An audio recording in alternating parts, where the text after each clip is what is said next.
So number two, Mark, and equally as important, architecture. Talk me through that. Yeah, this is really important for us to understand how we will do a roadmap of moving from legacy to your new design systems. So one of the key things we'll look at is the architecture. How modular is it? Are things tightly coupled together? Do you understand what's in your architecture? Do you understand how the security layers, the user authentication is layered on top of it? Do you understand where logic is in your application? You know, which layer is it in? Has logic bled into the wrong layer? You know, and actually if any change requires a deployment of the whole app across all the layers, then, you know, it's a lot harder to sort of modernize from that. So there will be things that we look at that will help us take strategies for modernization, but there may be things that we want to improve in the legacy before we start modernizing it, split some things up so that we can coexist over time.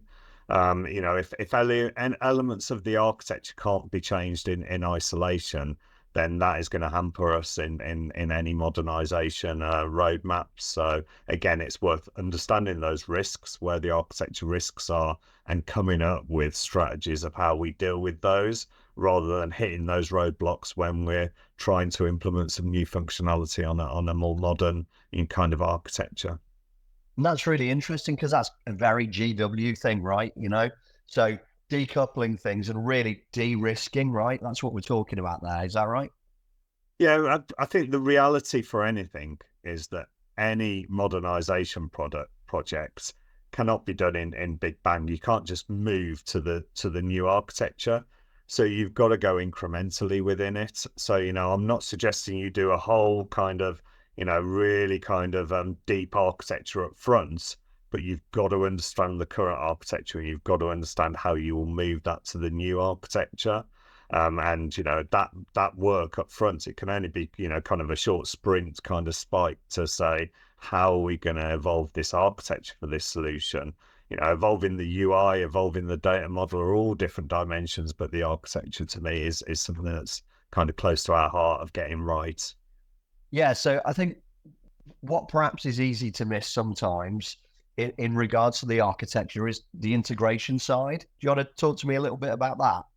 Yeah, absolutely. Good point, Reuben. So, you know, no enterprise products work in isolation these days, you know, so we are working with one large global client, and they're trying to modernize a back-end system, something that's running their business, and they've identified all the integration touch points to other application, and the count is in the hundreds, you know, it's not tens. There's a huge task, so they can modernize that application and transform it. But how do they make sure that the dependent apps still work, and the things they are depending on to add value can integrate to the new solution? So integration is a key part of architecture. And what we like to do is identify all those integration touch points, try and define very early on how we can test that once we've transformed or modernized the system, that the dependent APIs and services still work, you know, so put those tests in up front, define how we'll validate that.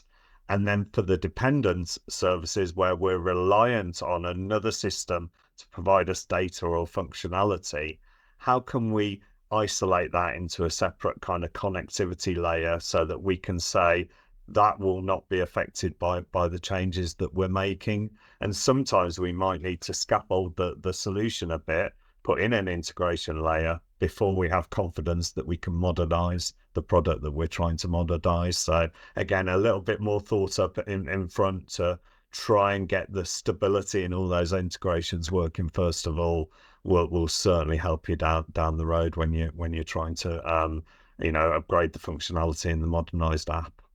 No, that's brilliant. It sounds like already everything's really about future proofing for innovation. We talk about it all the time. We talk about it in every single thing that we do. Innovation. But if you haven't got that solid platform, it's impossible, right?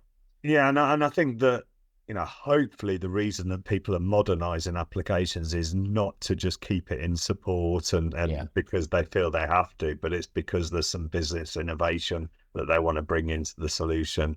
So get that structured right, and then that's going to make that more feasible.